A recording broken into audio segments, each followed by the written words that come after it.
சுட சுட கிழி பரோட்டாவை ஓப்பன் பண்ணுறேங்க. சூப்பராக வந்திருக்கு இல்லை? பட் இதை செஞ்சு முடிக்கிறதுக்குள்ளே எவ்வளோ பாடாக இருந்தது தெரியுங்களா? வாங்குங்க, இது குயிக்காக வீட்டில் கிழி பரோட்டா செய்கிற வீடியோ. நான் பெருசாக ரெசிபியெல்லாம் சொல்லி போர் அடிக்க விரும்பலைங்க. ஏன்னா நானே இதை யூடியூப்பில் பார்த்து தான் செஞ்சேன். இதுதான் ஃபஸ்ட் டைம் செஞ்சேன். ஸோ செய்யறதுக்குள்ளே ரொம்ப கஷ்டமாயிடுச்சுங்க. இது ரொம்ப ஈஸி சிம்பிளான ரெசிபி தான். நான் இப்படி சொல்கிறேன்னு சொல்லிட்டு இது ரொம்ப கஷ்டமான ரெசிபின்லாம் நினச்சிடாதீங்க. பட்டு நிறைய ஸ்டெப்ஸ் இருந்துச்சு. ஸோ ஒன்றையும் பார்த்து செய்ய வேண்டியதாக இருந்தது. ஏற்கனவே நம்ம செஞ்சு பழகின ஒரு டிஷ்ஷை செய்யறதுக்கும் புதுசாக ஒரு டிஷ்ஷை செஞ்சு பார்க்கறதுக்கும் நிறைய வித்தியாசம் இருக்குது இல்லைங்களா? அதுதான் எனக்கு இந்த இதில் நடந்துச்சு. கிளி பரோட்டாவுக்கு ஃபஸ்ட்டு அத்தியாவசிய தேவை ஒரு சால்னா. அந்த சால்னா பர்ஃபெக்டாக வரல அப்படின்னா டிஷ்ஷே அவ்வளோதான், சொதப்பிடும்.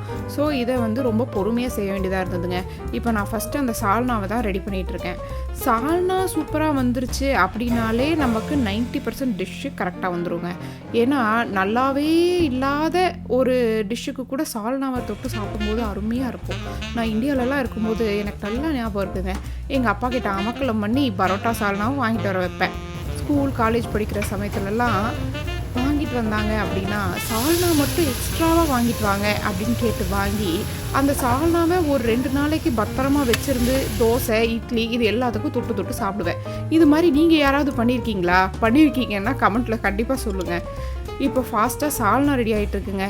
இங்கே நம்ம இந்தியாவில் கிடைக்கிற அந்த பரோட்டா கடை சால்னா மாதிரி எனக்கு எங்கேயுமே கிடைக்கலிங்க. சால்னான்னு கிடைக்கும், பட் அந்த டேஸ்ட், அந்த பஞ்ச் எனக்கு கிடைக்கவே இல்லை. நீ வீட்டில் செய்கிறியே உனக்கு வருதா அப்படின்னு கேட்டிங்கன்னா எனக்கும் தாங்க வரமாட்டேங்குது. அதுதான் எனக்கும் ஒரு பெரிய கவலை.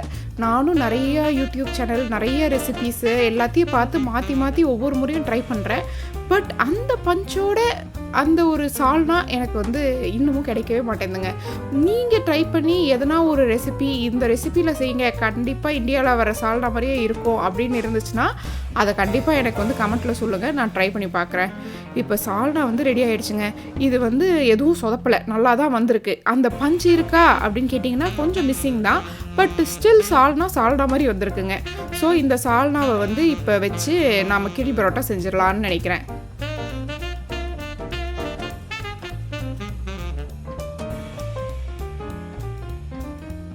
இப்போ அந்த கிளி பரோட்டாக்குள்ளே வைக்கிறதுக்கு சிக்கன் ஸ்டஃபிங் செய்கிறேங்க. இது என்ன பண்ணேன்னா சால்னாவில் நம்ம போட்டோம்ல சிக்கன், அதையே எடுத்து போட்டு தான் நான் இந்த ஸ்டஃபிங் செய்கிறேன்.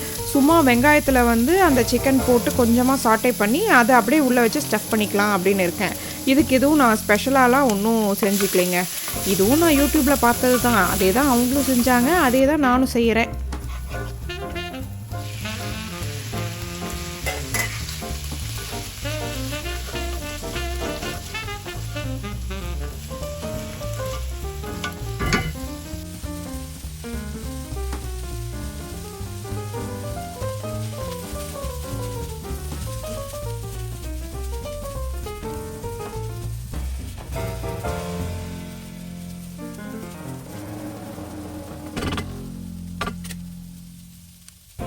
இப்போ அந்த சிக்கன் கொஞ்சம் நல்லா வதங்கி வர கேப்பில் குயிக்காக 3 ஆம்லெட் போட்டு எடுத்துடலான்னு பார்க்குறேங்க.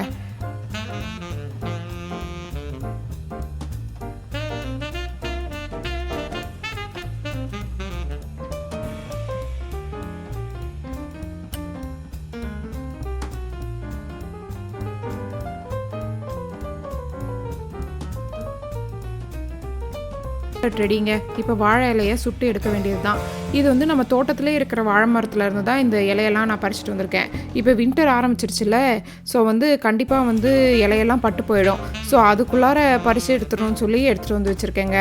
இப்போ எல்லாமே ரெடியாக இருக்குங்க. சால்னா, உள்ளே வைக்க சிக்கன், வாழை இலை சுட்டது, ஆம்லெட்டு, பரோட்டா. இப்போ வரிசையாக வச்சு அடுக்கி ரெடி பண்ணிடலாமா?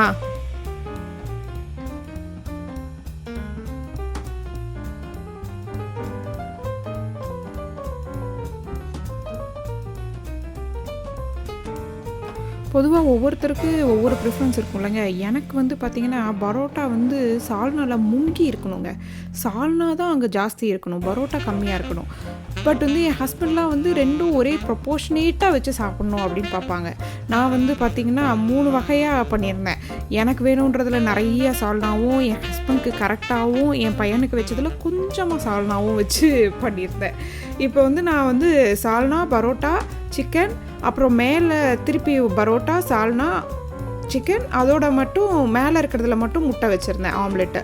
இப்போ இதை போட்டு கட்டுறது தாங்க பெரிய விஷயமே.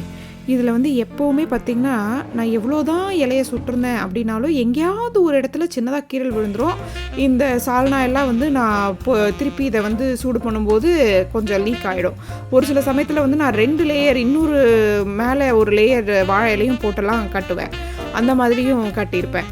இப்போ ஒரு வழியாக வந்து பரோட்டா எல்லாத்தையும் போட்டு கட்டியாச்சு இலையில், வாழை இலையில்.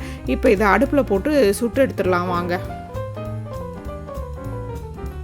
நான் சொன்னேன்ல, நான் கட்டின அந்த பரோட்டா வந்து ஒழுங்காக வந்துச்சு, பட் இது வந்து ஒழுங்காக வரல. ஸோ திருப்பி 2வது ஒரு லேயர் இலையை போட்டு சுற்றி எவ்வளோ போட்டு சுற்றி கட்டி வச்சுருக்கேன் பாருங்கள்.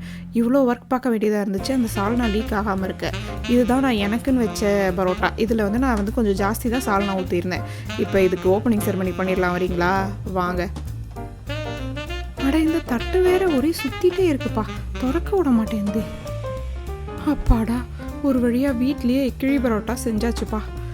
இந்த சால்னாவும் எனக்கு பத்தலைங்க. இதுக்கு மேலேயும் நான் ஒரு வண்டி சால்னாவை ஊற்றி தான் நான் சாப்பிட்டேன். என் ஹஸ்பண்டுக்கெலாம் இது கரெக்டாக இருந்தது. இந்த கிழி பரோட்டா வீடியோ உங்களுக்கு கண்டிப்பாக பிடிச்சிருக்குன்னு நினைக்கிறேன். இந்த வீடியோ பிடிச்சிருந்துச்சுன்னா என் சேனலுக்கு லைக் அண்ட் சப்ஸ்கிரைப் பண்ணுங்கள். இன்னொரு சூப்பரான வீடியோவில் கண்டிப்பாக பார்க்கலாம். பாய்.